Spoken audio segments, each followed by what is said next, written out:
인류는 자신의 능력과 이해를 훨씬 넘어선 무언가에 경외감을 느끼고 때로 그것을 신으로 숭배하고 찬양합니다. 그래서 이집트에서는 태양을 신으로 섬겼습니다. 우리나라 단군 신화에서는 곰을 숭배하던 부족의 이야기에서 웅녀가 발견됩니다. 곰도 힘이 어마무시하죠. 회색곰, 그리즐리 베어 이런 거는 두 발로 서면 3m에 달하고 수컷은 400kg까지 거대하다고 하니까 누군가 산에서 혹시 만나면 진짜 몸이 그대로 굳어버릴 것 같습니다. 그런데 창조자인 신은 자그마치 태양을 포함한 모든 우주의 창조자입니다. 곰을 포함한 모든 동식물의 창조자입니다. 시편 147편 4절에 보면 창조자인 신은 하늘의 별들의 수를 세고 그 하나하나에 이름을 붙인다는 참 어마어마한 표현이 나옵니다. 요즘 젊은 친구들 표현을 빌자면 창조자인 신의 능력치는 한마디로 질입니다. 오직 그 한 존재의 능력만은 한계가 없습니다. 또한 그는 창조자인 신이기에 모든 것을 알고 이해합니다.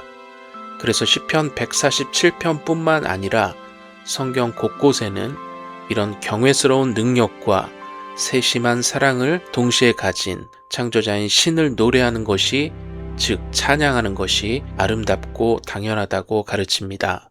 그래서 교회에서는 설교와 함께 찬양 시간이 큰 부분을 차지합니다. 이렇게 인간을 창조한 신은 나의 작은 문제 안에 우물한 개구리처럼 갇혀있는 존재가 결코 아닌 것을 먼저 반드시 알아야만 합니다. 그럼에도 이렇게 상상 초월의 능력을 가진 우리의 창조자인 신은 나의 작은 문제까지 세심한 사랑으로 어루만집니다. 다윗이 노래로 고백했듯이 도대체 사람이란 존재가 그에게 무엇이기에?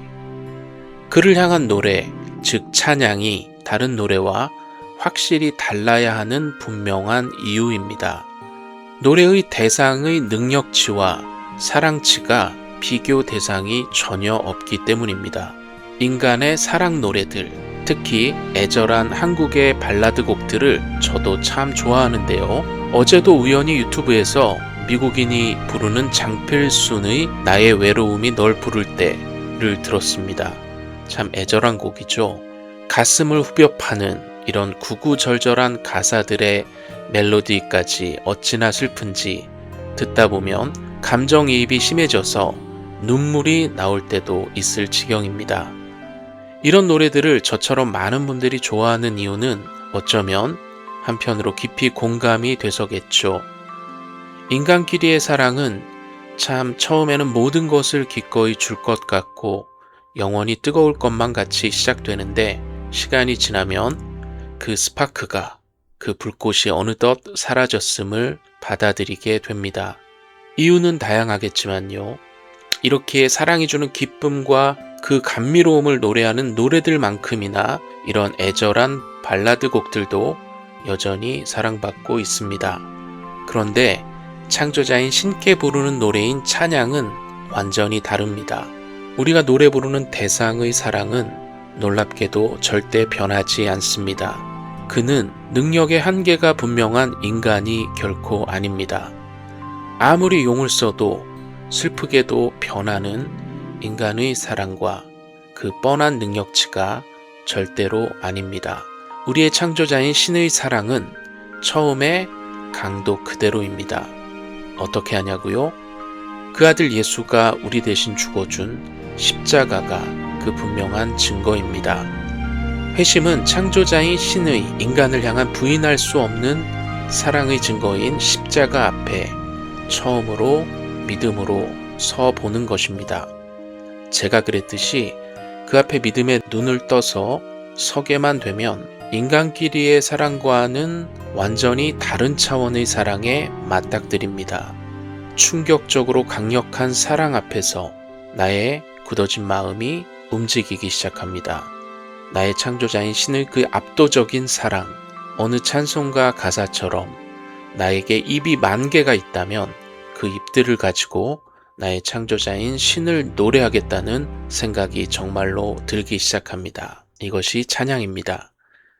저는 개인적으로 예배 중에 찬양곡들과 그날의 설교 주제, 즉 그날 성경의 주제가 일관성 있게 이어지는 것이 가장 좋다고 생각합니다. 설교자와 찬양 인도자가 그 부분을 긴밀히 소통하는 것이 꼭 필요하다고 생각합니다. 저도 젊을 때 좀 슬퍼지네요. 안산 동산교회 대학부에서 찬양팀 리더를 했던 적이 있었는데요. 그때를 생각하면 뭔가 좀 황홀합니다. 무척이나 행복했던 것 같습니다. 현재는 낙도선교회 대표를 오랜 기간 맡고 계신 박원희 목사님이 그때 대학부 담당이셨는데 굉장히 열정적인 설교자입니다. 찬양 리더였던 저는 목사님께 다음 주 주제를 미리 묻고 선곡을 하려고 애썼던 기억입니다. 그때 교회 바로 앞에 목사님 사택에서 주말이면 자곤 했었습니다. 아침이면 밥값을 한다고 토스트도 구워드리고 청소도 하고 나왔었네요. 아련합니다. 저번에 말씀드렸었나요? 제가 목소리는 나쁘지 않은 것 같은데 고음 부분을 힘들어합니다. 고음 불가라고 하나요? 그런데 찬양할 때 집중하다 보면 그 벽이 가끔 뚫릴 때도 있었고 무엇보다 성악 전공에 막강한 싱어들이 옆에 있었기에 부족한 저였지만 리딩이 가능했다고 생각합니다. 사실 무엇보다 가장 능력치와 사랑치가 높은 존재인 창조자인 신을 노래하는 시간을 제가 리딩할 수 있다는 사실 자체가 감격에 겨웠던 시간들이었습니다. 후에 어린 시절 다니던 모교회 출신 전도사를 하던 친구가 소개해서 정착하게 된 온누리교회 청년부에 있을 때도 마음에 맞는 선교 부서원들과 찬양팀을 구성해서 새벽 예배 때까지 찬양팀을 인도한 적도 있는데 그때는 아무래도 새벽이라서 아주 힘들었던 기억도 떠오릅니다. 대형 교회이다 보니까 날고 기는 찬양팀들도 많았고요. 개인적으로 설교자와 찬양 리더 둘 다 하고 싶은 욕심에 둘 사이에서 한동안 그 역할을 고민하기도 했었는데 고음이 불안하기도 하고 둘 다 잘하는 것은 욕심인 것을 사실 현장에서 두 역할을 몇 번 다 해보니까 답이 그냥 나오더라고요. 와닿는 표현으로 열심히 두 가지를 다 하려니 정말 후달리더라고요. 그래서 현재는 창조자인 신의 사랑의 편지인 성경을 누가 들어도 쉽게 이해할 수 있도록 설교하는 설교자라는 한 가지 역할로 정리를 했고요. 이 컨버전 라디오도 저의 창조자인 신이 준 마음의 소원에 따라서 그 연장선상에서 녹음하는 중입니다. 현재 가장 열혈 청취자로 보이는 저희 부모님들은 전도용이나 교회 초신자용으로 공유하신다고 하는데 도움이 되는 사람이 꼭 있기를 저도 기도합니다.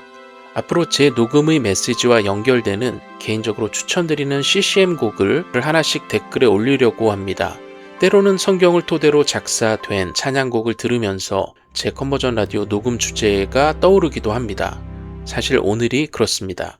제 녹음을 듣고 시간이 되시면 함께 추천드리는 찬양곡을 들으시면 우리의 창조자인 신의 사랑과 능력을 더 느끼고 자연스럽게 고백할 수 있을 겁니다. 오늘도 다시 예람 워십이란 팀인데요. 제목은 비를 준비하시니 시편 147편에 관한 곡입니다. 그럼 오늘 하루도 화이팅!